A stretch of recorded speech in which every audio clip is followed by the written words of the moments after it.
आणि त्याच्यानंतर योगातील त्यांचं योगदान बघत होतो. तर आधुनिक काळातील लोकांना काय केलं की त्यांनी सहज अनुभव येऊ शकेल असा परिणामकारक ध्यानाची पद्धती त्यांनी काय सांगितली की संशोधनातनं सांगितली. आणि त्यांच्या ध्यानाच्या पद्धतीचं नाव काय आहे तर सक्रिय ध्यान किंवा डायनॅमिक मेडिटेशन. त्यांनी ही पद्धत कुठे चालू केली की 1970 मध्ये प्रथमतः त्यांनी मुंबई येथील साधकांना काय केली की ही पद्धत त्यांनी शिकवली. मग आता ही पद्धत कशी आहे ते आपण पाहायचंय. तर ह्या पद्धतीत पहिली स्टेप काय आहे की 10 मिनिटं आहे ना आपण कुठल्याही स्थितीत म्हणजे आसनामध्ये म्हणजे साधारणतः पद्मासन असू दे, अर्ध पद्मासन असू दे, सुखासन असू दे किंवा बैठक स्थिती आपली कुठलीही, तर त्याच्यामध्ये काय करायचं की तीव्र गतीने श्वास प्रश्वास करायचा आहे. म्हणजे आपण कसं पळाल्यानंतर आपल्याला दम लागतो तसं आपण श्वास घ्यायचा सोडायचा फास्टपणे करायचंय. असं 10 मिनिटं केल्यानंतर काय करायचं की त्याच्यानंतर परत 10 मिनिटं काय करायचं की ओरडणे, शिव्या देणे म्हणजे रेचन करायचं थोडक्यात. म्हणजे तुम्ही किंचाळू शकता, ओरडू शकता, रडू शकता, हसू शकता किंवा एकदम काही करू शकता त्या 10 मिनिटामध्ये तुम्ही. मग 10 मिनिटांनी ते 10 मिनिटं केल्यानंतर तिसरी स्टेप काय तर 10 मिनिटं स्तंभन करावं. स्तंभन करावं म्हणजे काय तर आहे त्या स्थितीमध्ये आपण थोडंसं खाली मागे टेकून किंवा ह्याच्याप्रमाणे दगडाप्रमाणे काय राहावं पडून राहावं. काहीच हालचाल नाही पाहिजे या वेळामध्ये. नंतर चौथ्या स्टेपमध्ये काय करायचंय तर 15 मिनिटे आपण काय करायचंय की साधारणतः हू ध्यान करणे म्हणजे हातवारे करणे किंवा उड्या मारणे किंवा बीज मंत्राचा हू हू असा आवाज करायचा आहे आपल्याला. आणि नंतर 5व्या स्टेपला काय करायचंय की संगीताच्या कुठल्या पण तालावरती काय करायचंय नृत्य करायचंय. असं केल्याने काय होतं की शरीर आणि मनामध्ये सुसंगती उत्पन्न होते व ध्यानाची अवस्था प्राप्त होते असं औषधांना म्हणायचंय. म्हणजे हे सगळं केल्यानंतर की आपोआपच ध्यान लागतं असं त्यांना म्हणायचं. म्हणजे काय तर किती टोटल 10 मिनिटं श्वास प्रश्वास करायचा पहिल्या स्टेपमध्ये फास्टपणे जलदपणे. सेकंड 10 मिनिटं ओरडणे, किंचाळणे, रडणे, हसणे असं 10 मिनिटं करायचंय. 10 मिनिटं पडून राहायचं दगडाप्रमाणे तिसऱ्या स्टेपला. चौथ्या असं स्टेपला हुंकारात्मक बीज मंत्राचं ध्यान करायचं आपल्याला. त्यावेळेस आपण हातवारे उड्या मारत मारत बीज मंत्राचं ध्यान करू शकतो. नंतर 15 मिनिटं 5व्या स्टेपमध्ये संगीत कुठलं पण म्हणजे शक्यतो भजन किंवा कीर्तनाच्या तालावरती काय करायचं आपल्याला नृत्य करायचं. त्याच्यानंतर अं, असं केल्यानंतर काय होतं की शरीर आणि मनामध्ये काय होतं की एक समन्वय साधला जातो शरीर आणि मनाचा. आणि मग आपोआपच ध्यानाची अवस्था प्राप्त होते असं ओशोंना म्हणायचं. त्यांनी आणखीन काही ध्यानाच्या पद्धती विकसित केल्या त्या म्हणजे कुठल्या कुठल्या तर नादब्रह्म मेडिटेशन किंवा ऍक्टिव्ह मेडिटेशन, चक्र मेडिटेशन. ह्या मेडिटेशनच्या पद्धती काय केल्या त्यांनी डेव्हलप केल्या. कुठल्या कुठल्या नादब्रह्म मेडिटेशन, ऍक्टिव्ह मेडिटेशन आणि चक्र मेडिटेशन. मग आता ओशोंना अमेरिकेत त्यांनी काय केलं की साधारणतः 100 वरती प्रवचनं दिली योगावरती अमेरिकेमध्ये. आणि ती काय नावाने प्रसिद्ध आहे तर योगा अल्फा टू ओमेगा ह्या नावाने काय होते की इंग्रजीमध्ये 5 खंडामध्ये प्रसिद्ध झाली आहेत. म्हणजे एकूण त्याचे टोटल 100 प्रवचनं दिली. आणि एका ह्याच्यामध्ये खंडामध्ये साधारणतः 5 प्रवचनं अशी 20 प्रवचनं अशी 5 खंडांमध्ये प्रसिद्ध झाली. म्हणजे 20 5 100 म्हणजे साधारणतः एका खंडामध्ये 20 प्रवचनं त्यांनी काय केली आहेत की रेकॉर्ड केलेली आहेत. आणि अशी 5 खंडांमध्ये ती प्रसिद्ध केली आहेत. आणि आंतरिक जे परिवर्तन आहे किंवा मनाचं अंतर्मनाचं परिवर्तन करण्यासाठी त्यांची क्रांतिकारक जी ही सक्रिय ध्यानाची पद्धती किंवा डायनॅमिक मेडिटेशन आहे ती त्यांनी जास्त प्रमाणात विकसित केली. जगभरातील अनेक साधक आजही तिचं आचरण करताना दिसतात. आता त्यांना अमेरिकेतून का काढलं गेलं तर त्यांच्या ह्या बंडखोर विचारांमुळेच की त्यांनी सांगताना त्यांच्या एका प्रवचनामध्ये ते काय बोलले की जे काही आपलं बुद्ध म्हणा किंवा बुद्धांची तुलना त्यांनी इतर लोकांनी त्यांचं असं म्हणणं आहे की येशू ख्रिस्तांशी केली तर त्यांचं म्हणणं आहे की तसं नाही आहे. ऍक्च्युली आध्यात्मिक याच्याने भारतीय तत्वज्ञान किंवा भारतीय उपनिषद किंवा गीतेचं स्थान काय आहे आध्यात्मिक स्थान खूप मोठं आहे. त्याची बायबलशी किंवा त्याच्या येशू ख्रिस्ताशी काय होणार नाही तुलना होणारच नाही. आणि त्याच्यामुळे काय झालं की त्यांच्या ह्या वक्तव्यामुळं अमेरिकेतील लोकांनी काय केलं किंवा अमेरिकेतील गव्हर्नमेंटनी काय केलं की त्यांच्या या प्रवचनावरती बंदी आणली गेली. कारण का की त्यांनी येशू ख्रिस्ताविरुद्ध विचार काढले की येशू ख्रिस्तांचं आध्यात्मिक किंवा बायबलचं आध्यात्मिक हे गीता किंवा उपनिषदेवर याची तुलना आपण करू शकत नाही. आपली तुलना किंवा आपली भगवद्गीता किंवा उपनिषद ही काय आहेत खूप मोठ्या प्रमाणामध्ये काय म्हणू शकतो की आपण खूप मोठ्यावरती त्याचं स्थान आहे. त्याचं स्थान खूप मोठ्या प्रमाणात आहे. तर त्यासाठी आपण काय काय केलं पाहिजे की त्याचा येशू ख्रिस्ताशी किंवा बुद्धांची तुलना येशू ख्रिस्ताशी केली नाही पाहिजे.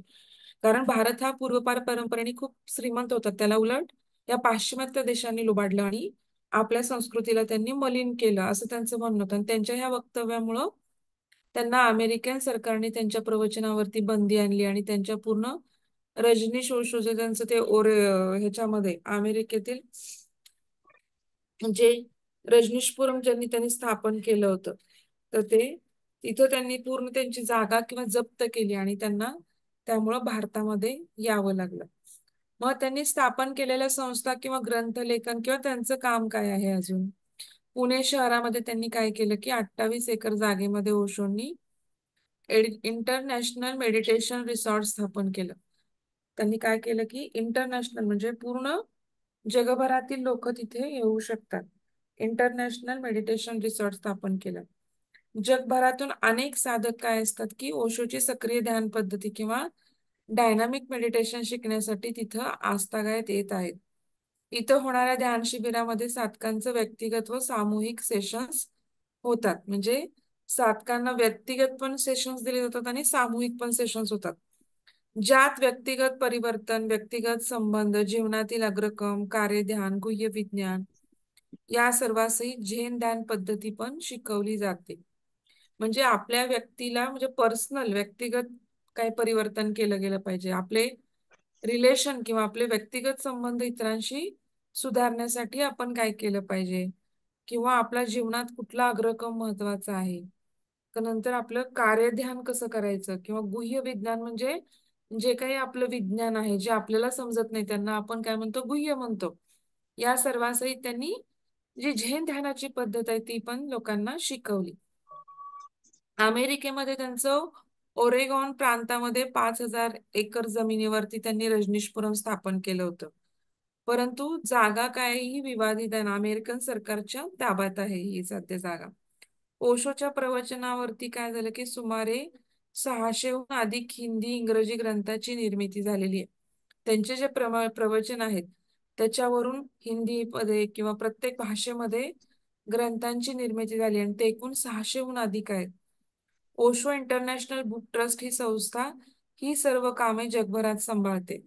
म्हणजे त्यांची जी ओशो इंटरनॅशनल बुक ट्रस्ट आहे ती त्यांच्या सगळ्या प्रवचनाचं जे पुस्तकात रूपांतर झालंय त्याचं काम काय करते ती बघते किंवा त्याचं खरेदी विक्री व्यवहाराचं सगळ्या गोष्टी ती जगभरात सांभाळत आहे. ओशोंनी काय केलं की अमेरिकेत योगावरती योगा अल्फा टू ओमेगा या नावाने सुमारे 100 व्याख्यानं दिली आहेत आणि ती 5 खंडांमधून प्रसिद्ध झालेली आहेत.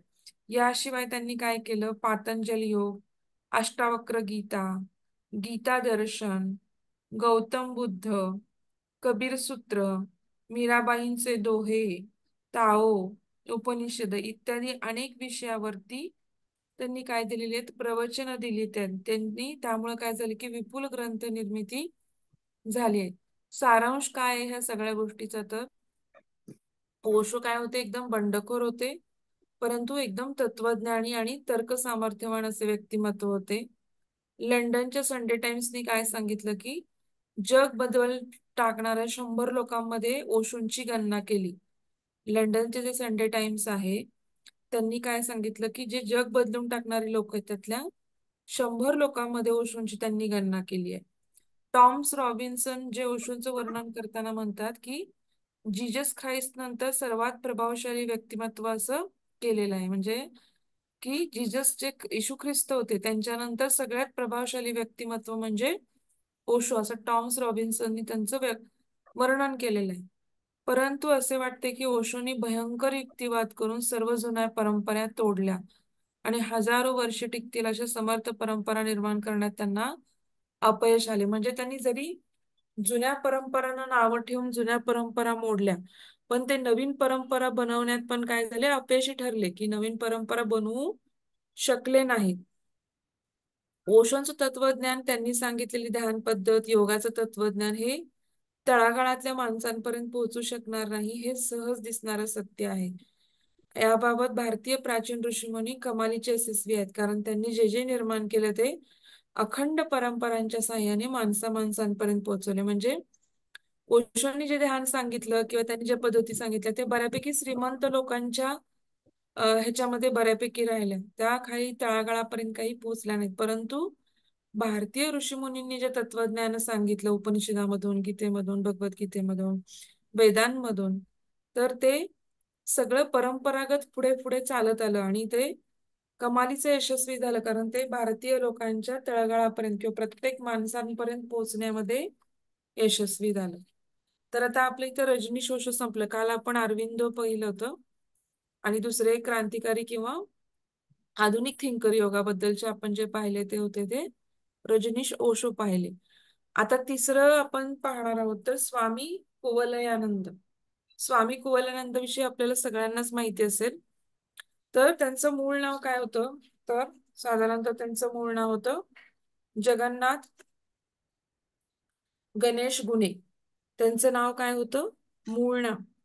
कुवलया तुम्हाला सगळ्यांना माहिती की लोणावळ्याला की स्वामी कुवलयानंदांचं काय आहे की आपलं हे आहे की तिथं त्यांचं एक प्रकारचं आश्रम आहे आणि सगळेजण आपल्या बऱ्यापैकी मला वाटतं की भेट कधी ना कधी तरी त्यांनी कुणी ना कोणीतरी तिथे दिली असेल. तर जगन्नाथ गणेश कुणे किंवा त्यांचं पूर्ण नाव होतं, ते कराडे ब्राह्मण कुटुंबातील होते. त्यांचा जन्म कधी झाला तर 30 ऑगस्ट 1883 मध्ये दाभोई गुजरात येथे झाला. गुजरात मधलं दाभोई नावाचं जे गाव आहे तिथं त्यांचा जन्म झाला. त्यांचं मूळ नाव काय, जगन्नाथ गणेश गुणे. ते आता नाव आपण त्यांना स्वामी कुवलयानंद या नावाने ओळखतो. पण मूळ नाव काय होतं त्यांचं, जगन्नाथ गणेश गुणे. ब्राह्मण कुटुंबातील होते ते. त्याच्यानंतर त्यांचा जन्म कधी झालाय तर 30 ऑगस्ट 1883 रोजी दाभोईमध्ये गुजरातमध्ये झाला. वडिलांचं नाव काय होतं, श्री गणेश गुणे. आणि वडिलांचं प्रोफेशन काय होतं तर ते शिक्षक होते, टीचर होते शिकवायला. त्याच्यानंतर त्यांच्या आईचं नाव काय होतं, सौ सरस्वती. त्या काय होत्या तर गृहिणी होत्या, म्हणजे हाऊसवाईफ होत्या. मृत्यू त्यांचा कधी झाला तर 18 एप्रिल 1966 लोणावळामध्ये त्यांचा काय झाला, मृत्यू झाला. त्यांचं शिक्षण कुठे झालं तर महाराजा सयाजीराव युनिव्हर्सिटी बडोदा येथे 1910 मध्ये त्यांनी काय घेतली, पदवी घेतली. तत्पूर्वी त्यांची 1903 मध्ये काय झाली होती, 10वी झाली आणि 1910 मध्ये त्यांनी डिग्री घेतली ना. जगन्नाथ शंकरशेठ स्कॉलरशिप संस्कृतमध्ये त्यांना मिळाली होती. संस्कृतमध्ये त्यांना कुठली स्कॉलरशिप मिळाली होती तर जगन्नाथ शंकरशेठ स्कॉलरशिप. ते मिळणं काय सोपं नाहीये. तर सुरुवातीला योगी अरविंद आणि लोकमान्य टिळक यांच्या विचारांचा प्रभाव त्यांच्यावरती दिसून येतो. 1916 ते 1923 मध्ये ते शालेय आणि महाविद्यालयीन विद्यार्थ्यांना भारतीय संस्कृती हा विषय त्यांनी शिकवला. कधीपासून, 1916 पासून ते 1923 पर्यंत भारतीय संस्कृती किंवा भारतीय कल्चर काय आहे किंवा आपली संस्कृती काय आहे ह्याच्याविषयी त्यांनी काय, हा विषय त्यांनी लोकांना शिकवला किंवा विद्यार्थ्यांना शिकवला. त्यांचे पहिले गुरु कोण होते तर राजरत्न माणिकराव. त्यांना जुन्मादादा व्यायामशाळा बडोदा येथे त्यांचे ते शिक्षक होते. जुन्मादादा व्यायामशाळा म्हणून जी व्यायामशाळा बडोदा येथे होती तिथं ते त्यांचे शिक्षक होते. त्यांनी शारीरिक शिक्षणाच्या पद्धती काय होत्या, भारतीय पद्धती त्यांना शिकवल्या. शारीरिक शिक्षण आपल्याला माहिती आहे, फिजिकल, प्रत्येकाला शाळेमध्ये पीटीचा पिरियड येतो फिजिकल एज्युकेशनचा. त्यालाच आपण काय म्हणतो की शारीरिक शिक्षण. तर ह्याचे त्याच्या भारतीय पद्धती काय आहेत, म्हणजे मल्लखांब असू दे किंवा रोपवे असू दे किंवा ते व्यायामाच्या पद्धती सगळ्या त्यांनी काय म्हटलं की त्यांना शिकवल्या. आणि त्यांचे दुसरे गुरु कोण होते तर बंगाली योगी परमहंस महादासजी यांची त्यांना काय झाली, 1919 मध्ये भेट झाली आणि त्यांची दीक्षा घेऊन ते त्यांनी स्वामी कुवलयानंद हे त्यांना नाव दिलं. कुठले बंगाली कोण योगी होते परमहंस महादासजी. त्यांची भेट कधी झाली त्यांच्याबरोबर तर 1919 मध्ये आणि त्यांनी त्यांना दीक्षा दिली. आणि त्यांचं नाव काय ठेवलं? त्यांचं नामकरण स्वामी कुवलयानंद म्हणून त्यांनी त्यांचं नाव ठेवलं. आणि त्यांना भारतीय योगशास्त्राचं पूर्णपणे शिक्षण दिलं. हं. गुरूंकडून मिळालेल्या प्रेरणेने त्यांनी काय झालं, की योगिक प्रक्रियांचा संशोधनात्मक अभ्यास, सगळ्यात पहिल्यांदा संशोधनात्मक अभ्यास पद्धती कुवलयानंदांनी आणली, की तोपर्यंत फक्त अनुभूतीचं शास्त्र म्हणून त्याच्यावरती कधी सायंटिफिक रिसर्च झाले नव्हते. परंतु ज्यावेळेस स्वामी कुवलयानंदांनी योगिक प्रक्रियांचा अभ्यास केला, तेव्हा त्यांनी त्याच्यामध्ये सायंटिफिक दृष्टिकोन किंवा प्रयोगात्मक दृष्टिकोन त्याच्यामध्ये उभा केला. नंतर त्यांनी काय सांगितलं, की त्यांच्यावरती गुरु माधवदास महाराज यांचा पण खूप मोठ्या प्रमाणात प्रभाव आपल्याकडे काय होतो दिसून येतो. सुरुवातीला त्यांनी काय केलं 1920 ते 21 मध्ये बडोद्यामध्ये जे काही हॉस्पिटल आहे, तिथं विद्यार्थ्यावरती योगांचे प्रयोग करून पाहिले. त्यांचे प्रयोग अत्यंत यशस्वी झाले. मग 1924 मध्ये लोणावळ्यामध्ये त्यांनी काय केली, कैवल्यधाम नावाची साधारणतः योग संशोधनाची संस्था त्यांनी काय केली, स्थापन केली. योगाच्या क्षेत्रामध्ये त्यांची कामगिरी अतुलनीय आहे. म्हणजे त्यांची तुलना कुणाशीच होऊ शकत नाही अशी त्यांची कामगिरी आहे. 18 एप्रिल 1966 रोजी त्यांचं काय झालं, कैवल्यधाम आश्रमातच त्यांनी काय केला, आपला देह योगातील 1-2 मिनिटं लेक्चर मध्ये परत फोन करायचा. स्वामी कुवलयानंदांनी काय केलेलं आहे, की योगाकडे बघण्याचा दृष्टिकोन कसा आहे त्यांचा, तर त्यांनी तोच दृष्टिकोन लोकांना शिकवायचा काय केला, प्रयत्न केला. त्यामुळे त्यांचं काय झालं, की लोकांना योगाबद्दलचे जे गैरसमज होते, की बाबा योग कुणी करायचा आहे, की फक्त ज्यांना गृहस्थाश्रम स्वीकारायचा नाही किंवा अशाच लोकांनी किंवा भगवे वस्त्र घालणाऱ्या लोकांनीच फक्त योगाचं नॉलेज केला, की ज्यांना मोक्ष मिळाला त्यांनीच फक्त योग करायचा. हे जे काही लोकांच्या मध्ये विचार होते, ते तात्कालीन गैरसमज दूर करण्यासाठी त्यांनी काय केले, सर्वात मोठी खूप मोठ्या प्रमाणात काय केली, मदत केली. आणि सर्वसामान्य लोकांसाठी त्यांनी योगाची द्वारे काय केली, की खुली केली. आता सगळ्यात त्यांचं कॉन्ट्रीब्युशन काय आहे, की 3 स्तरावरती त्यांचं कॉन्ट्रीब्युशन आहे कैवल्यानंद स्वामींचं. मग कुठल्या-कुठल्या 3 स्तरावरती कॉन्ट्रिब्युशन आहे? तर त्यांनी सर्वात पहिल्यांदा संशोधनावरती खूप भर दिला योगातील. नंतर दुसरं एज्युकेशन इन योगा. म्हणजे भारत सरकारला की शिक्षणामध्ये योगाचा अंतर्भाव व्हावा. म्हणजे जे स्कूल किंवा कॉलेजमध्ये शिक्षण दिलं जातं एज्युकेशन, तर त्याच्यामध्ये पण योगाचा अंतर्भाव केला जावा यासाठी गव्हर्नमेंट सरकार किंवा भारतीय सरकारांना त्यांनी विनंती केली किंवा त्यासाठी त्यांनी आग्रह धरला. आणि तिसरा पदार्थ म्हणजे उपचार थेरपी, योगा उपचार थेरपी. ह्या 3 गोष्टींमध्ये त्यांनी स्वामीजींचं योगदान म्हणजे त्यांनी रिसर्च केले योगावरती. त्यांनी डोळे झाकून पूर्वी आलेल्या भारतीय परंपरांवरती पूर्णपणे विश्वास नाही ठेवला. तर त्यांनी स्वतः त्या गोष्टींचे प्रयोग करून पाहिले. म्हणजे संशोधनामध्ये योगात संशोधन केलं. नंतर शिक्षणामध्ये योगाचा अंतर्भावाचा आग्रह धरला आणि तिसरं योगाचा उपचार थेरपी म्हणून उपयोग व्हावा किंवा जसं ॲलोपॅथी, होमिओपॅथी, आयुर्वेद असा युनानी ह्या ज्या ब्रँचेस आहेत डेंटल, तसं योगा ही उपचार थेरपी म्हणून कामात यावी असं त्याच्यामध्येही त्यांनी काम केलं. आता संशोधनामध्ये काय काम केलं? त्यांनी प्रयोगशाळेमध्ये काम केलं आणि तात्विक काम केलं. शिक्षणामध्ये मूलभूत शिक्षणामध्ये त्याचा अंतर्भाव असावा आणि शिक्षकांना पण किंवा प्रशिक्षण देणाऱ्या शिक्षकांना पण प्रशिक्षित करावं हा त्यांचा अट्टाहास होता. आता पहिलं संशोधन योगा किंवा रिसर्च स्तरावरती त्यांनी काय काम केलं ते आपण पाहू.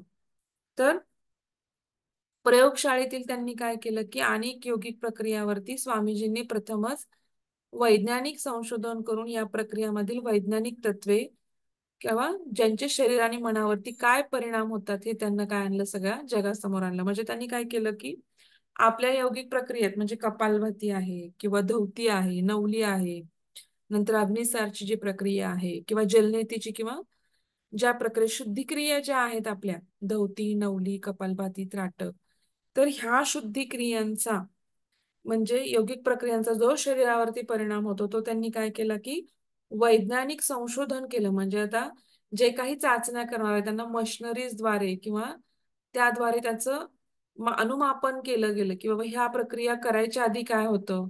मग प्रक्रिया करताना काय झालं? आणि प्रक्रिया केल्यानंतर काय फरक पडला?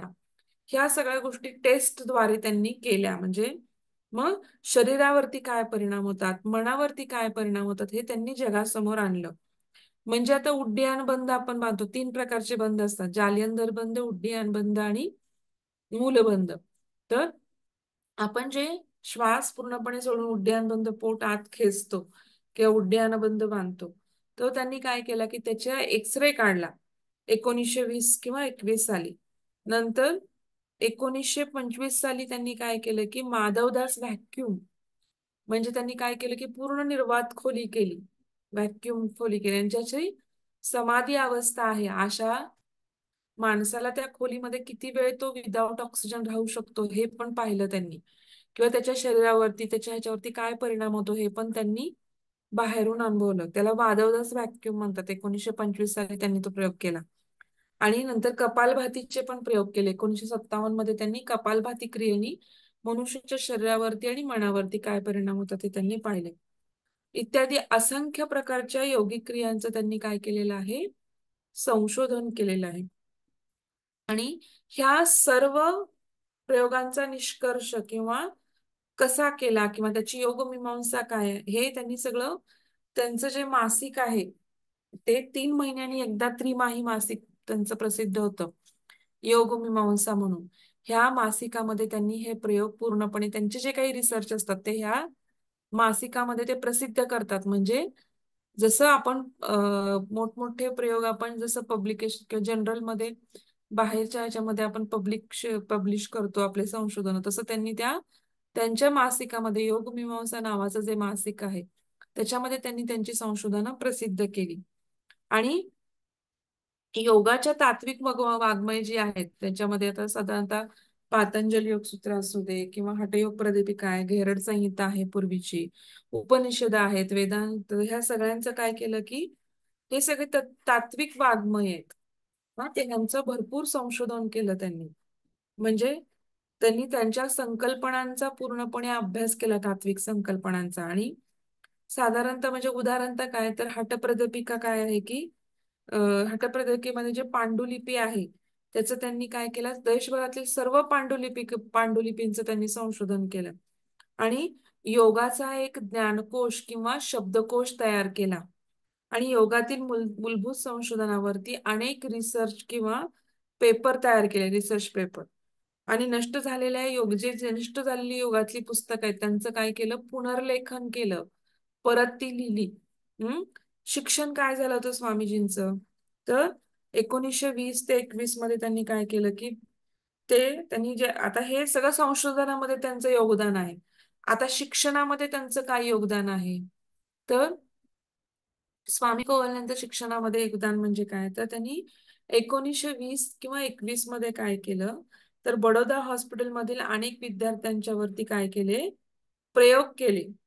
आणि काय केलं, की योगांचा विद्यार्थ्यांच्या मनावरती होणारा परिणाम किंवा शास्त्रशुद्धपणे अभ्यासला. म्हणजे ओंकार जाप म्हणा किंवा कपालभाती म्हणा, ह्या ज्या योगिक प्रक्रिया आहेत, हं, तर ह्यांचा विद्यार्थ्यांच्या मनावरती काय परिणाम होतो, याचा किंवा शरीरावरती, मनावरती काय परिणाम होतो याचा त्यांनी अभ्यास केला किंवा संशोधन केलं.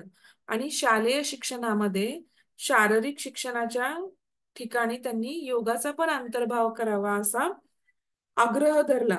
आणि त्याच्यामुळंच आजमध्ये शाळेमध्ये आपलं काय दिसतं, की आपल्याला योगाचं काय दिसतो, अंतर्भाव दिसतो, की आता इंजिनिअरिंग कॉलेजेस किंवा स्कूलमध्ये पण काय आहे, योगा टीचरची नियुक्ती होते. कारण का, तर मुलांना योगा शिकवला गेला पाहिजे. मुलांना योगाचं ज्ञान किंवा आपलं जर पूर्ण भारतीय परंपरेचं जे ज्ञान आहे योगाचं, ते आपल्या विद्यार्थ्यांपर्यंत पोहोचलं पाहिजे. आणि शारीरिक शिक्षणामध्ये योग प्रक्रियांचा समावेश करणं हे स्वामीजींचं सर्वात मोठं योगदान आहे.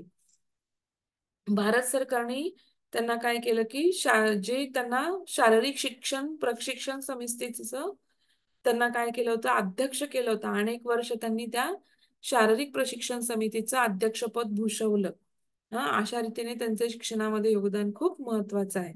आणि तिसरं, योगाचा थेरपी म्हणून, उपचार म्हणून कसा वापर करावा, तर त्यांनी काय केलं, की साधारणतः त्यांचं आता बघता तुम्ही, की आपल्या ह्याच्यामध्ये योगामध्ये आपण काय करतो की अन्नमय कोश, प्राणमय कोश, मनोमय कोश, नंतर विज्ञानमय कोश आणि आनंदमय कोश, या 5 कोशांचे जे तैत्तिरीय उपनिषदामध्ये उल्लेख आहे, त्याच्यानुसार आपण काय करतो की योगोपचार थेरपी किंवा आपण योगोपचार करतो.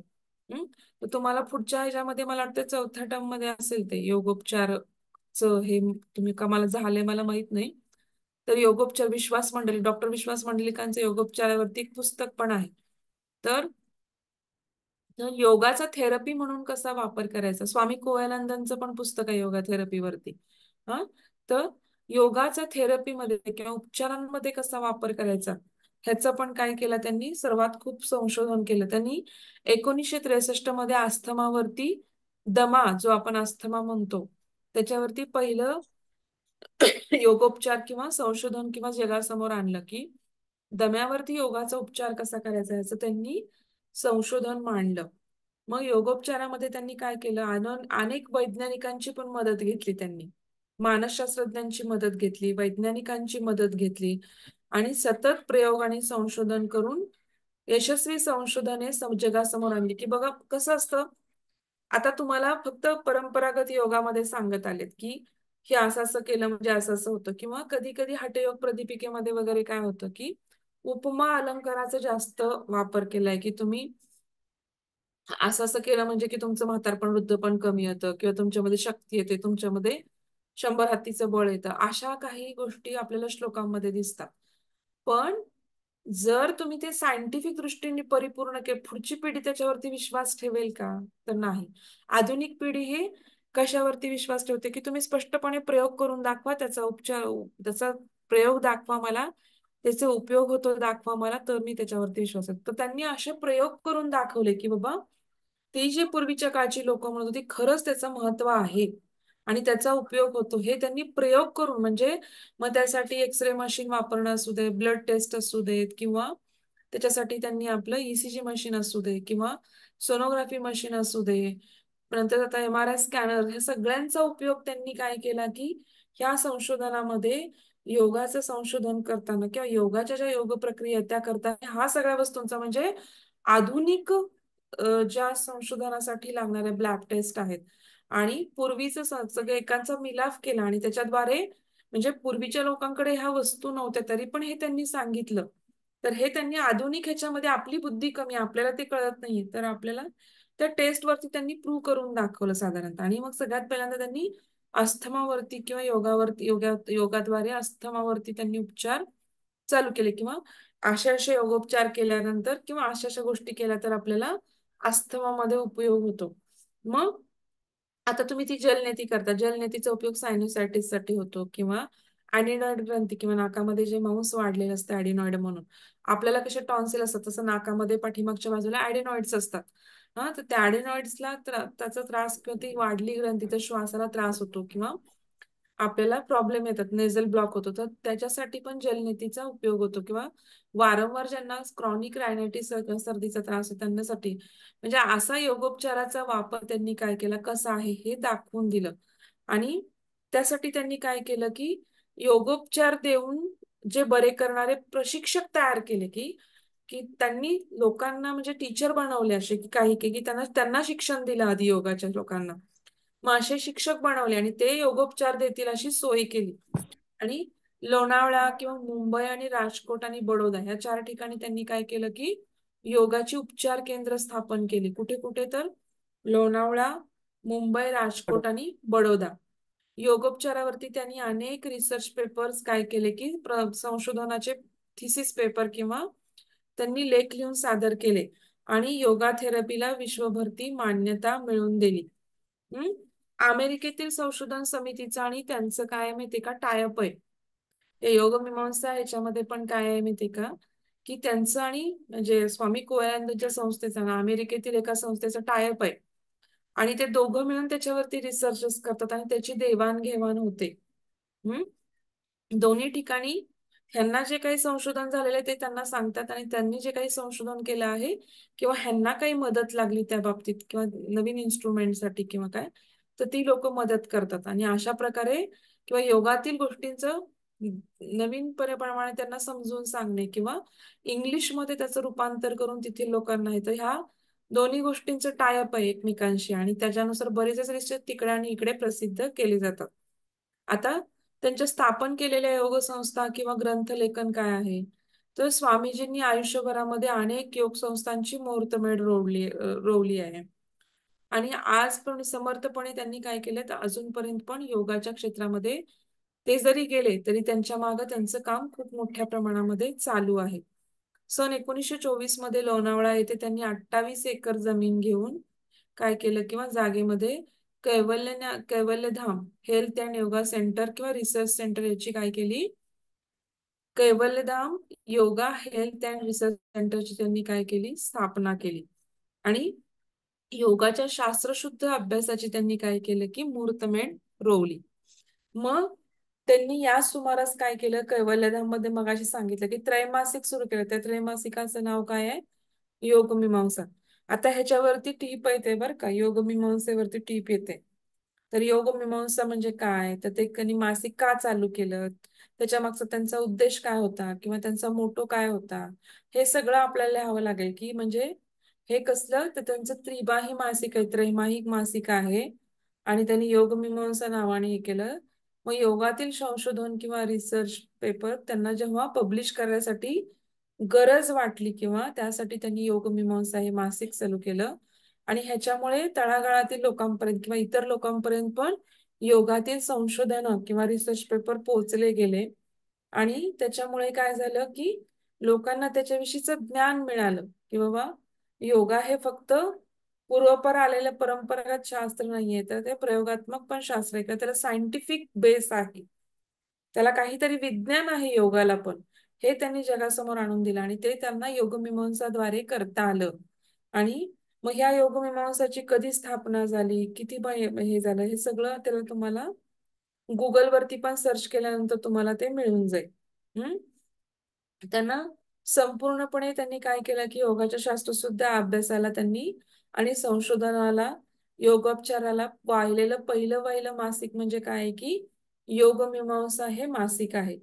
त्यांनी योगाद्वारे विविध व्याधी निराकरणासाठी काय केलं, की सन 1932 मुंबई येथं, 1936 मरीन ड्राईव्ह अलिबाग कुलाबा येथं, नंतर 1943 मध्ये राजकोट येथे आणि 1944 मध्ये कैवल्यधाम येथे माधव योग मंदिर किंवा म्हणजे आता 1932 मध्ये मुंबईमध्ये आणि 1936 मध्ये ह्या सगळीकडं आध्यात्मिक केंद्र 43 मध्ये राजकोटमध्ये चालू केलं आणि कैवल्यधाममध्ये माधव योग मंदिर म्हणून उपचार केंद्र अशा चारही ठिकाणी उपचार केंद्रांची काय केली? स्थापना केली. आणि अनेक हॉस्पिटलमध्ये सुद्धा वेगवेगळ्या व्याधींवरती कुवयानंद स्वामींनी काय केली? योगोपचार केंद्रे चालू केली. योग संशोधन करणे, योगाभ्यास करणे, अनेक विषयावरती रिसर्च पेपर जगभरात प्रकाशित करणे, ह्या सगळ्यांचं लेखांचं संकलन करून त्याचं प्रत्येक ठिकाणी पोहोचवणे, ह्या सगळ्या गोष्टी काय केल्या की स्वामी कुवलानंदांनी केल्या. योग क्षेत्राच्या प्रत्येक विभागात त्यांनी काय केले? स्वामी कवालनांचं कार्य इतकं व्यापक प्रमाणात आणि भरीव आहे की त्यांची पूर्णपणे दखल घेणं सुद्धा शक्य नाही. म्हणजे काय? तर त्यांचं कामच इतकं मोठं आहे की आपण जरी वाचायला गेलो किंवा पाहायला गेलो तर आपल्याला तेवढं सगळं आपल्या आयुष्यभरामध्ये करणं पण शक्य नाही. इतकं त्यांचे भरीव कामगिरी आहे. अशा काळामध्ये स्वामीजींनी काम केलं की ज्या काळामध्ये योगाबद्दल खूप मोठ्या प्रमाणात गैरसमज होते. तर ते गैरसमज सगळे मनातून काढून योगाला एक प्रकारचं विज्ञानाचं स्थान देणे किंवा सायंटिफिक रिसर्चचं स्थान देणे. मग ते शालेय शिक्षणात असू दे किंवा योगोपचार पद्धतीमध्ये एक प्रकारचं उपचार पद्धती म्हणून असू दे किंवा संशोधन पद्धती म्हणून असू दे. सगळ्या ठिकाणी त्यांनी योगाला महत्त्व दिलं. आणि लोक वैज्ञानिक लोक योगाकडे पाहून नाका मुरडायचे. परंतु त्यांनी जेव्हा संशोधनात्मक योगाचं सगळं भरीव कामगिरी दाखवली, तेव्हा त्यांना वैज्ञानिक सुद्धा योगाकडे कुतूहलाने सायंटिफिक रिसर्च किंवा ह्या दृष्टीने पाहायला लागले. नंतर त्यांनी सगळ्या जगाला योगाकडे पाहण्याचा एक प्रकारचा वेगळाच किंवा वैश्विक दृष्टिकोन किंवा सायंटिफिक दृष्टिकोन सगळ्या जगाला दिला. आणि योग क्षेत्रामध्ये सगळ्यात प्रभावशाली म्हणजे महर्षी पतंजली नंतर सगळ्यात विज्ञानवादी दृष्टिकोन देऊन किंवा सगळ्यात भरीव कामगिरी करणारे म्हणजे सेकंड ज्यांना स्थान दिले जातं ते म्हणजे कोण, तर स्वामी कुवलयानंद होत. हा, त्यांना सगळ्यात भरीव कामगिरी किंवा त्यांना सगळ्यामध्ये काय केलं जातं की त्यांना सगळ्यात त्याची माहिती किंवा आपण काय म्हणू शकतो की त्यांना सगळ्यात जास्त स्थान पूर्णपणे दिलं जातं. आता आपण स्वामी कुवलयानंद पाहिले. आता आपले पुढचे मॉडर्न थिंकर्स कोण आहेत, तर आपले साधारणतः पुढचे मॉडर्न थिंकर्स म्हणजे महर्षी महेश योगी म्हणून आहेत. आ महर्षी काय नाव आहे त्यांचं, महेश योगी. आता त्यांचा आपण जीवन परिचय पाहणार आहोत. त्यांचा जन्म कधी झाला, तर 12 जानेवारी 1918 मध्ये जबलपूर मध्य प्रदेशमध्ये काय झाला त्यांचा जन्म झाला. कुठे झाला, तर जबलपूर मध्य प्रदेशमध्ये. रजनीश ओझोनचा पण मध्य प्रदेशमध्ये झाला होता. 12 जानेवारी 1918 मध्ये. त्यांचं मूळ नाव काय आहे, महेश प्रसाद शर्मा. मूळ नाव काय त्यांचं, महेश प्रसाद शर्मा. वडिलांचं नाव काय आहे त्यांच्या, तर श्रीराम प्रसाद वर्मा. त्यांच्या वडिलांचं नाव काय, श्रीराम प्रसाद वर्मा. आणि त्यांचं शिक्षण कुठे झालं सगळं, तर अलाहाबाद विश्वविद्यालय. अं अलाहाबाद विश्वविद्यालयामध्ये त्यांनी काय केले की भौतिकशास्त्र म्हणजे फिजिक्स आपण जे म्हणतो त्याला आपण मराठीमध्ये काय म्हणतो, भौतिकशास्त्र. त्याच्यामध्ये त्यांनी काय केलं की पदवी घेतली. पुढे 13 वर्ष म्हणजे त्या भौतिकशास्त्राची पदवी घेतल्यानंतर त्याच्या पुढच्या 13 वर्षाच्या काळामध्ये त्यांनी काय केलं, ज्योतिर्मठ म्हणून जे शंकराचार्यांचं ब्रह्मानंद सरस्वती जे गुरु होते, म्हणजे ज्योतिर्मठाचे शंकराचार्य. त्यांचं नाव काय, ब्रह्मानंद सरस्वती. कुठल्या मठाचे, ज्योतिर्मठाचे शंकराचार्य ब्रह्मानंद सरस्वती यांच्या सानिध्यामध्ये त्यांनी शिक्षा ग्रहण केली. आणि महेश योगी काय होते, ब्राह्मण नव्हते ते, पण कारण त्या मठांचा रूल आहे की जो कोणी शंकराचार्य आहे तो ब्राह्मण पाहिजे. मग ते ब्राह्मण नसल्यामुळे त्यांना काय झालं की मठाचं उत्तराधिकारी होता आलं नाही. कारण त्या मठांची किंवा त्यांची काही नियम आहेत की रेग्युलेशन्स आहेत की जो ब्राह्मण व्यक्ती असेल तो काय करतो की नंतर त्यांच्या गुरुनंतर त्यांच्या पश्चामध्ये त्या मठाचा काय होतो की उत्तराधिकारी किंवा मठाचा शंकराचार्य होतो. परंतु ते ब्राह्मण असल्यामुळे त्यांना त्यांच्या गुरुनंतर मठाचं उत्तराधिकारी होता आलं नाही. ते बालब्रह्मचारी होते, त्यामुळे त्यांना बालब्रह्मचारी ही पदवी दिली गेली. नंतर भावातीत ध्यानाची दीक्षा घेतली त्यांनी. कुठलं ध्यान केलं, भावातीत ध्यान. तर हे भावातीत ध्यान पुढे आपल्याला येईलच. भावातीत ध्यानाची दीक्षा घेतली आणि 1957 पासून तिचा सगळा प्रसार जगभर त्यांनी काय केला, प्रसार केला. सन 1958 मध्ये अमेरिकेमध्ये सॅन फ्रान्सिस्को मध्ये त्यांनी एका गावामध्ये लोकांना ध्यानाचे प्रयोग शिकवले. 4% लोक फक्त ध्यान करू लागले आणि गावातील क्राईम रेट किंवा गुन्हेगारी रेट काय झाला, पूर्णपणे शून्यावरती आला. म्हणजे इतकं ध्यानाचं त्यांनी महत्व लोकांना पटवून दिलं. म्हणजे गावातील फक्त 4% लोक ध्यानाला येत होते. त्यांनी जेव्हा ध्यान चालू केलं सॅन फ्रान्सिस्को अमेरिकेमध्ये, तेव्हा फक्त 4%च गावातली लोक ध्यानाला यायची. तरी पण गुन्हेगारीचा रेट काय झाला, पूर्णपणे शून्यावरती आला. इतकं त्यांनी योगामुळे लोकांच्या मनामध्ये किंवा ह्याच्यामध्ये फरक करून दिला. 12 जानेवारी 2000 ला त्यांना त्यांचा 90वा वाढदिवस साजरा केला व त्यांनी काय सांगितलं की गुरुजींनी माझ्यावरती जी जबाबदारी सोपवली होती ती मी पूर्ण केली आहे किंवा मी कृतार्थ, त्यामुळे आनंदी आणि समाधानी झालो आहे असं ते म्हणाले. त्यांचं मूळ उद्देश काय होता, तर विश्वामध्ये पूर्णपणे सगळं विश्व आनंदी आणि निरोगी राहावं हीच त्यांची ईश्वरचरणी प्रार्थना असायची. सर्व कार्यातून निवृत्त झाल्यानंतर त्यांनी काय केलं की 5 फेब्रुवारी मध्ये 2008 रोजी नेदरलँड येथे काय केलं, आपला देह ठेवला. भारतात प्रयाग म्हणजे त्यांना त्यांचा देह भारतामध्ये प्रयागमध्ये आणला गेला आणि तिथे त्यांच्यावरती अंत्यसंस्कार करण्यात आले. नेदरलँडमध्ये त्यांनी सगळ्यात शेवटी आपला प्राण सोडला. योगातील त्यांचं योगदान काय आहे, तर त्यांची भावातीत ध्यानाची पद्धत, त्याला आपण ऑब्लिक टीएम पद्धती असं म्हणतो. तर ही पद्धत त्यांनी काय केली, किती देशात शिकवली, 120 देशामध्ये ही पद्धती त्यांनी शिकवली. म्हणजे इतके देशभर त्यांनी प्रवास केला. भावातीत ध्यानाची साधना त्यांनी 40,000 पेक्षा जास्त शिक्षक तयार केले. म्हणजे हे भावातीत ध्यान शिकवून 40,000 पेक्षा जास्त लोक तयार केले आणि त्यांना सगळीकडे स्प्रेड केलं आणि असं 120 देशामध्ये त्यांनी भावातीत ध्यान पूर्णपणे पसरवलं. भावातीत ध्यानालाच आपण इंग्लिशमध्ये काय म्हणतो तर ट्रान्सडेंटल मेडिटेशन, म्हणून त्याचा शॉर्ट फॉर्म काय तर TM, ट्रान्सडेंटल मेडिटेशन असं आपण त्याचा लॉंग फॉर्म आहे.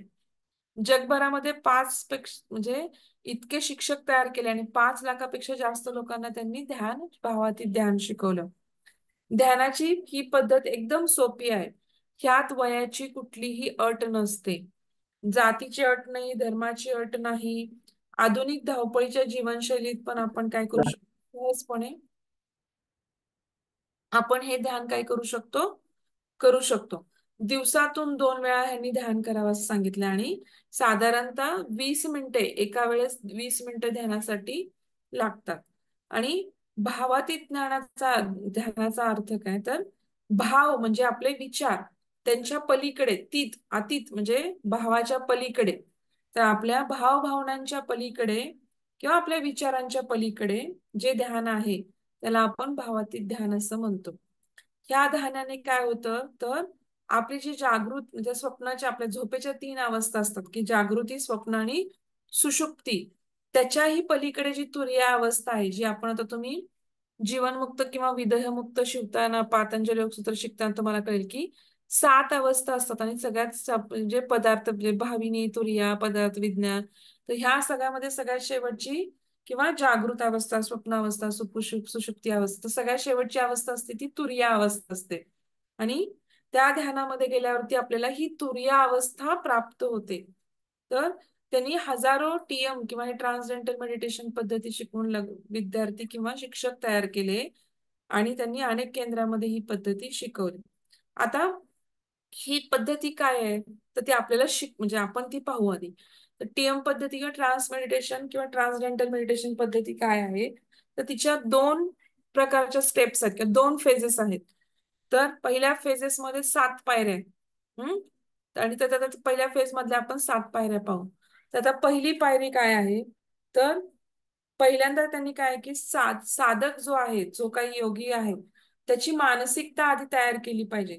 मग त्यासाठी त्याला काय करायचं की व्याख्यानं सांगायची किंवा त्याला वेगवेगळ्या प्रकारची प्रवचनं ऐकवायची. नंतर स्वतःच्या स्वास्थ्याबद्दल किंवा सामाजिक नात्यांबद्दल सांगायचं आणि विश्वशांतीचा संदेश त्या व्यक्तीला द्यायचा. म्हणजे पहिल्या पद्धतीमध्ये त्याला थोडक्यामध्ये काय आपण यमनियम जे म्हणतो तसंच त्याचं मानसिकता तयार करायची, साधकाची मेन काय करायची मनाची तयारी करून घ्यायची किंवा त्याला वेगवेगळी व्याख्यानं ऐकून सांगायचं किंवा सामाजिक लोकांशी त्याची जाण कशी आहे किंवा विश्वशांतीचा संदेश म्हणजे काय विश्वातील प्रत्येक व्यक्तीबद्दल त्याची भावना काय पाहिजे चांगलीच पाहिजे असं त्याला ह्याच्यातून त्याला संदेश दिला जातो. हे पहिल्या स्टेपमध्ये थोडक्यात काय तर मनाची तयारी करून घेणे साधकाच्या. नंतर स्टेप 2 मध्ये काय केलं तर हे ट्रान्स मेडिटेशन जे तंत्र आहे ते काय आहे ह्याची माहिती द्यायची. ते कसं करायचं किंवा त्याचे परिणाम काय होणार किंवा सोपा आणि प्रयत्नविरहित कसा आहे तो अभ्यास किंवा इतर ध्यान पद्धतीपेक्षा हे वेगळं कसं आहे, हे सगळं आपल्याला त्या स्टेप 2 मध्ये काय केलं जातं सांगितलं जातं. हा पहिल्या फेज मध्ये त्याची मानसिक तयारी करून घ्यायची, दुसऱ्या फेज मध्ये ट्रान्सडेंटल मेडिटेशन काय आहे, ते कसं करायचं, ते का करायचं, ते कधी करायचं, त्याचे परिणाम काय होतात, नंतर तो सोपा प्रयत्न कसा आहे, इतर ध्यानांपासून ते वेगळं कसं आहे, हे सगळी माहिती काय केली जाते फेज 2 मध्ये सांगितली जाते. आणि आता फेज 3 मध्ये काय होतं तर त्या व्यक्तीचा पर्सनल इंटरव्ह्यू घेतला जातो. म्हणजे व्यक्तिगत त्या व्यक्तीशी समोरासमोर ती बोललं जातं. म्हणजे जो टीचर आहे किंवा जे शिक्षक आहेत त्या विद्यार्थ्याची भेट घेतात आणि त्याला वेगवेगळे प्रश्न विचारून त्याची उत्तरं ते काय करतात लिहून ठेवतात किंवा त्याचा पर्सनल इंटरव्ह्यू घेतला जातो. नंतर स्टेप 4 मध्ये काय केलं जातं 4 दिवस काय केलं जातं की ह्या ट्रान्सडेंटल मेडिटेशनचं प्रशिक्षण दिलं जातं. पूर्णपणे 4 दिवस सकाळ संध्याकाळ, म्हणजे रोज सकाळी 1 ते 2 तास आणि संध्याकाळी 1 ते 2 तास. 20-20 मिनिटाचंच असतं ते, परंतु त्याची आधी तयारी करून घेणे, त्याच्याबद्दल सांगणे, त्याच्यामध्ये सगळ्यामध्ये 1-2 तास जातात. तर सकाळी 1-2 तास आणि संध्याकाळी 1-2 तास मध्ये त्यांना ते शिकवलं जातं आणि त्यांना एक प्रकारचा मंत्र दिला जातो. प्रत्येकाचा मंत्र पर्सनल मंत्र वेगळा असतो. तर त्याला मंत्र दिला जातो आणि एका साधकास एक शिक्षक पाहिजे असं म्हणजे एक साधक आणि एक शिक्षक असं त्याचं गणित असतं. म्हणजे प्रत्येक साधकाला एक शिक्षक मिळालेला असतो. असं पूर्ण समूहामध्ये नाहीत शिकवत. तर प्रत्येक साधकाला एक शिक्षक मिळतो आणि त्यांना 1 ते 2 तास 4 दिवस रोज सलग प्रशिक्षण दिलं जातं. एक मंत्र दिला जातो आणि 5व्या स्टेपमध्ये काय केलं जातं, तर त्यांचं इंडिव्हिज्युअल प्रत्येक व्यक्तीचं चेकिंग केलं जातं. आणि ह्याच्यामध्ये काय पाहिलं जातं, तर साधकाची पहिली तपासणी जी केलेली आहे आधी ध्यानाच्या आधीची, तर किंवा तो जो करतोय किंवा ते जे अनुकरण करतोय किंवा त्याला जे सांगितलेली पद्धत करतोय, ती बरोबर करतोय का? त्यात काही चुका करत नाही ना? हे सगळं परत पाहिलं जातं. आणि म्हणजे त्यांना त्यांच्या समोर करून दाखवायला सांगितलं जातं आणि ह्याच्यामध्ये जर काही चूक घडत असेल, तर त्या चुकांची काय केली जाते? दुरुस्ती केली जाते. हं? आणि म्हणजे 6व्या स्टेपमध्ये काय केलं जातं परत? परत सामूहिक घेतलं जातं आणि सामूहिकमध्ये पण कुणाचं चुकत असेल तर त्यातनं परत त्यांना चुका दुरुस्त करायला मदत केली जाते आणि 7व्या स्टेपमध्ये काय केलं जातं? सामूहिक चुकांची तर ह्यामध्ये पण दुरुस्ती केली जाते, परंतु व्यक्तिमत्वाच्या उच्च स्तरांचं विश्लेषण केलं जातं इथं. म्हणजे तुमच्या पर्सनॅलिटीमध्ये तुमचे जे काही उच्च स्तर आहेत किंवा तुमचं काय जे विश्लेषण आहे ते अनालिटिकल अनालिसिस किंवा इथे त्यांचं विश्लेषण काय केलं जातं 7व्या स्टेपमध्ये केलं जातं. फेज 2. आता या पहिल्या फेजमध्ये 7 स्टेप झाल्या. कुठल्या कुठल्या? पहिल्यामध्ये साधकाची तयारी, दुसऱ्यामध्ये टीएम तंत्राची माहिती, तिसऱ्यामध्ये पर्सनल इंटरव्ह्यू, चौथ्यामध्ये प्रशिक्षण दिलं जातं 4 तास. 4 दिवस रोज 1 ते 2 तास. मंत्र दिला जातो. 5व्या स्टेपमध्ये इंडिव्हिज्युअल चेकिंग होतं. 6व्या स्टेपमध्ये सामूहिक चुकांची दुरुस्ती केली जाते. 7व्या स्टेपमध्ये पण सामूहिक चुकांची दुरुस्ती तर केलीच जाते. त्याच्याबरोबर ती व्यक्तिमत्व किंवा आपल्या पर्सनॅलिटीच्या उच्च स्तरांचं विश्लेषण इथं केलं जातं. हे आपण पहिल्या फेजमध्ये बघितलं. आता आपल्या फेज 2 मध्ये काय पाहणार आहोत आपण? तर फॉलोअप प्रोग्रॅमर म्हणतात. म्हणजे आता आपण जे काही शिकवलंय ते साधक करतोय का? त्याचा अभ्यास करतोय का? त्याचा फॉलोअप घेतला पाहिजे तर त्याचा उपयोग होणार आहे. आता आपण खूप जण योगाचं शिक्षण घेतो, पण नंतर आपल्या आचरणामध्ये आपण योगाचा अभ्यास काय करतो का? लगेच योगासनं रोज करतो का? आपण रोज ध्यान करतो का? नाही. आपण किती जण तर आपला जोपर्यंत आपला स्टडी चालू आहे, तोपर्यंत परीक्षा चालू आहे, तोपर्यंतच आपला अभ्यास राहतो. त्याच्यानंतर आपण योगापासून आपलं किती नाही म्हटलं तरी आपल्याकडे कन्सिस्टन्सी किंवा परसिस्टंट किंवा त्या फॉलोअपची गरज असते त्यामुळं. मग हा फॉलोअप काय केला जातो? विद्यार्थ्यांच्या सोयीनुसार घेतला जातो. साप्ताहिक किंवा मासिक घेतला जातो. त्यांच्या शंकांचं साप्ताहिक कधी काही जणांना आठवड्यांनी, काही जणांना महिन्यांनी बोलवलं जातं. त्यांच्या शंका असतील तर त्यांचं निरसन केलं जातं. त्यांचं काही चुकत असेल तर किंवा त्यांच्या स्वाध्याय काही चुकत असेल तर त्याच्यामध्ये मार्गदर्शन केलं जातं. आणि ते नीट करतायत का, नीट व्यवस्थित करतायत का ह्याचा पण फॉलोअप घेतला जातो. नंतर हा प्रोग्राम त्यांनी खूप मस्तपणे डिझाईन केला आहे. आणि उच्चस्तरीय ज्ञानाचा अभ्यास कसा करायचा किंवा स्वाध्यायामध्ये सातत्य कसं ठेवायचं, सिद्धी कशा मिळवायच्या, ह्या बाबतीत त्यांनी खूप मार्गदर्शन केलं आहे. अशा रीतीने महेश योगींनी काय केलं की ध्यान पद्धतीला किंवा ट्रान्स मेडिटेशन ध्यान पद्धतीला एकदम आध्यात्मिक किंवा शास्त्रीय स्वरूप दिलेलं आहे आणि सर्व जगभर त्याचा अत्यंत शास्त्रशुद्ध किंवा प्रचार किंवा प्रसार केला आहे. मग आता टीएम चे काय परिणाम होतात, ट्रान्स मेडिटेशनचे काय परिणाम होतात ते आपण पाहणार आहोत. तर ट्रान्स मेडिटेशन मध्ये मुलं काय होतात की मुलांच्या मध्ये किंवा अडल्ट मध्ये आपल्यासारख्या लोकांच्या मध्ये सुद्धा श्वासावरती किंवा रक्तदाबावरती काय होतं की खूप चांगला परिणाम होतो. आणि त्याच्यामुळे काय होतं की आपला ईसीजी मध्ये पण बरेच चेंजेस आपल्याला दिसून येतात किंवा चांगले चेंजेस दिसून येतात. हृदयाचं काय होतं? आरोग्यवर्धन होतं. हं हृदय आपल्या हार्टचं काम काय होतं एकदम चांगले व्हायला लागतं. चिकित्सेच्या दृष्टीने पण त्याचा उपयोग होतो. ध्यानामुळे काय होतं की झोप चांगली लागते, भूक लागते. एकंदरीत शारीरिक आणि मानसिक प्रकृती सुधारते. आणि हे सगळं वैद्यकीय चाचण्यांमधनं दिसून आलंय. हे काय असंच सांगत नाहीये ते. मुलांची व्यसनं सुटतात. नंतर समाजातील गुन्हेगारी कमी होते. नंतर घोषवाक्य आहे त्यांचं त्याच्यामध्ये की 20 मिनिटे रोज 2दा आणि सुखी व आनंदी व्हा. त्यांचं घोषणात्मक वाक्य काय आहे ट्रान्स मेडिटेशनसाठी? 20 मिनिटे रोज 2दा आणि सुखी व आनंदी व्हा. 20 मिनिटं रोज 2दा करा आणि सुखी व आनंदी व्हा, हे काय त्यांचं घोषवाक्य आहे. आता त्यांच्या स्थापन केलेल्या संस्था कोणकोणत्या आहेत, तर त्यांनी काय केलेलं आहे की ग्रंथलेखन किंवा त्यांच्या संस्था कोणकोणत्या, पाश्चात्य देशामध्ये त्यांनी काय केलं की सामान्य संसारी माणसांनी ध्यानाकडे आकृष्ट होण्यासाठी सर्वात मोठा म्हणजे संस्थात्मक संघटित अभ्यास किंवा प्रयत्नात्मक अभ्यास पहिल्यांदा कोणी केला, तर श्री महेश योगींनी केला.